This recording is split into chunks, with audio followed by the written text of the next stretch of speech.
ಎಲ್ರಿಗೂ ನಮಸ್ಕಾರ. ವಿನೀಸ್ ಅಭಿರುಚಿ ಚಾನಲ್ಗೆ ಸ್ವಾಗತ. ಸಂಜೆ ಹೊತ್ತಿನಲ್ಲಿ ಏನಾದರೂ ಸ್ನ್ಯಾಕ್ಸ್ ತಿನ್ನಬೇಕು ಅನಿಸ್ತಾ ಇದೆಯಾ? ಹಾಗಾದರೆ ಈ ಒಗ್ಗರಣೆ ಮಂಡಕ್ಕಿಯನ್ನು ಒಮ್ಮೆ ಟ್ರೈ ಮಾಡಿ, ಎಲ್ಲರೂ ಇಷ್ಟಪಡ್ತೀರಾ. ಮೊದಲಿಗೆ ನಾನಿಲ್ಲಿ ಒಂದು ಬಾಣಲಿಗೆ 2 ರಿಂದ 3 ಸ್ಪೂನ್ ಎಣ್ಣೆ ಹಾಕ್ಕೊಂಡು ಅದನ್ನು ಬಿಸಿ ಮಾಡ್ಕೊಳ್ಳೋಕೆ ಇಟ್ಕೊಂಡಿದ್ದೀನಿ. ನಂತರ ಎಣ್ಣೆ ಬಿಸಿ ಆದಮೇಲೆ ಅದಕ್ಕೆ 1 ಸ್ಪೂನ್ ಅರಿಶಿನ, ಅರ್ಧ ಸ್ಪೂನ್ ರೆಡ್ ಚಿಲ್ಲಿ ಪೌಡರ್ ಹಾಕಿ ಚೆನ್ನಾಗಿ ಮಿಕ್ಸ್ ಮಾಡ್ಕೋಬೇಕು. ಹಾಗೆ ಅದಕ್ಕೆ ಎಷ್ಟು ಬೇಕೋ ಅಷ್ಟು ರುಚಿಗೆ ತಕ್ಕಷ್ಟು ಉಪ್ಪನ್ನು ಹಾಕಿಕೊಂಡು ಚೆನ್ನಾಗಿ ಫ್ರೈ ಮಾಡ್ಕೋಬೇಕು. ಅದರ ಹಸಿ ವಾಸನೆ ಎಲ್ಲ ಹೋಗೋವರೆಗೂ ಫ್ರೈ ಮಾಡಿಕೊಂಡು ಮೊದಲೇ ಕ್ಲೀನ್ ಮಾಡಿ ತೆಗೆದಿಟ್ಕೊಂಡಿರುವಂಥ ಮಂಡಕ್ಕಿನ ಈಗ ಇದಕ್ಕೆ ಹಾಕ್ಕೊಳ್ಳೋಣ. ಹಾಗೂ ಇದನ್ನು ಚೆನ್ನಾಗಿ ಮಿಕ್ಸ್ ಮಾಡ್ಕೊಳ್ಳೋಣ. ಇದಕ್ಕೆ ಉಪ್ಪು ಖಾರ ಎಲ್ಲ ಚೆನ್ನಾಗಿ ತಾಗಬೇಕು. ಹಾಗೆ ಇದನ್ನು ಮುಟ್ಟಿದರೆ ಇದು ಈ ರೀತಿ ಪುಡಿಯಾಗಬೇಕು.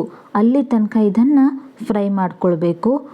ಚೆನ್ನಾಗಿ ಫ್ರೈ ಆದಮೇಲೆ ಇದನ್ನು ಒಂದು ಪಾತ್ರೆಯಲ್ಲಿ ಎತ್ತಿ ಪಕ್ಕಕ್ಕೆ ಇಟ್ಕೊಳ್ಳೋಣ. ನಂತರ ಅದೇ ಬಾಣಲಿಗೆ 2 ರಿಂದ 3 ಸ್ಪೂನ್ ಎಣ್ಣೆಯನ್ನು ಹಾಕಿ ಬಿಸಿ ಮಾಡ್ಕೊಳ್ಳೋಣ. ಎಣ್ಣೆ ಬಿಸಿಯಾದ ನಂತರ ಅದಕ್ಕೆ 1 ಕಪ್ನಷ್ಟು ಶೇಂಗಾ ಹಾಕಿಕೊಂಡು ಚೆನ್ನಾಗಿ ಫ್ರೈ ಮಾಡ್ಕೋಬೇಕು. ಅದು ಕ್ರಿಸ್ಪಿಯಾಗಿ ಆಗೋ ತನಕ ಅದನ್ನು ಚೆನ್ನಾಗಿ ಫ್ರೈ ಮಾಡ್ಕೋಬೇಕು. ನಂತರ ಅದಕ್ಕೆ ಮೊದಲೇ ಜಜ್ಜಿಟ್ಕೊಂಡಿರೋವಂಥ ಬೆಳ್ಳುಳ್ಳಿ, ಹಾಗೆ ಹುರಿಗಡಲೆ, ಹಾಗೆ 4 ರಿಂದ 5 ಒಣಮೆಣಸಿನ್ಕಾಯಿನ ಹಾಕ್ಕೊಂಡು ಚೆನ್ನಾಗಿ ಫ್ರೈ ಮಾಡಿಕೊಂಡು ಅದಕ್ಕೆ 1 ಕಪ್ನಷ್ಟು ಕರಿಬೇವು ಹಾಕಿ ಚೆನ್ನಾಗಿ ಕ್ರಿಸ್ಪಿ ಆಗೋ ತನಕ ಅದನ್ನು ಫ್ರೈ ಮಾಡ್ಕೋಬೇಕು. ನೀವು ಎಷ್ಟು ಕರಿಬೇವು ಹಾಕ್ತೀರೋ ಅಷ್ಟು ಟೇಸ್ಟ್ ಚೆನ್ನಾಗಿರುತ್ತೆ.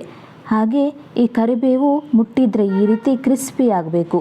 ಅಲ್ಲಿ ತನಕ ಇದನ್ನು ಫ್ರೈ ಮಾಡ್ಕೋಬೇಕು. ನಂತರ ಇದನ್ನು ಚೆನ್ನಾಗಿ ಫ್ರೈ ಆದಮೇಲೆ ಮುಂಚೆನೇ ಎತ್ತಿಟ್ಕೊಂಡಿರೋವಂಥ ಮಂಡಕ್ಕಿನ ಇದಕ್ಕೆ ಹಾಕ್ಕೊಂಡು ಚೆನ್ನಾಗಿ ಮಿಕ್ಸ್ ಮಾಡಬೇಕು. ಈ ಮಂಡಕ್ಕಿ ಒಗ್ಗರಣೆನ ನೀವು ಸಂಜೆ ಟೈಮ್ ಸ್ನ್ಯಾಕ್ಸ್ಗೆ ಮಾತ್ರ ತಿನ್ನೋದಲ್ಲದೆ ಇದನ್ನು ನೀವು ಎಲ್ಲಾದರೂ ಹೋಗಬೇಕು ಅಂದರೂ ಒಂದು ಬಾಕ್ಸ್ಗೆ ಹಾಕ್ಕೊಂಡು ಹೋಗ್ಬೋದು. ಈ ರೀತಿ ಗರಿ ಗರಿಯಾಗಿ ಆಗೋ ತನಕ ಇದನ್ನು ಚೆನ್ನಾಗಿ ಫ್ರೈ ಮಾಡ್ಕೋಬೇಕು. ಹಾಗೆ ಈ ಮಂಡಕ್ಕಿಯನ್ನು ಕೇವಲ ಮಕ್ಕಳು ಅಷ್ಟೇ ಅಲ್ಲದೆ ಎಲ್ಲರೂ ಇದನ್ನು ಇಷ್ಟಪಡ್ತಾರೆ. ಈ ರೀತಿ ಗರಿ ಗರಿಯಾದ ಮಂಡಕ್ಕಿಯನ್ನು ನೀವು ಒಮ್ಮೆ ಮನೆಯಲ್ಲಿ ಟ್ರೈ ಮಾಡಿ ನೋಡಿ, ಹೇಗಿದೆ ಅಂತ ಕಮೆಂಟ್ ಮೂಲಕ ತಿಳಿಸಿ. ಈಗ ಇದು ಚೆನ್ನಾಗಿ ಫ್ರೈ ಆಗಿದೆ. ಇದನ್ನು ಈಗ ಒಂದು ಪ್ಲೇಟ್ಗೆ ಹಾಕ್ಕೊಳ್ಳೋಣ. ನೋಡಿ, ಗರಿ ಗರಿಯಾದ ಮಂಡಕ್ಕಿ ಒಗ್ಗರಣೆ ಈಗ ರೆಡಿಯಾಗಿದೆ. ಹೇಗಿದೆ ಅಂತ ಟ್ರೈ ಮಾಡಿ ನೋಡಿ, ಕಮೆಂಟ್ ಮೂಲಕ ತಿಳಿಸಿ.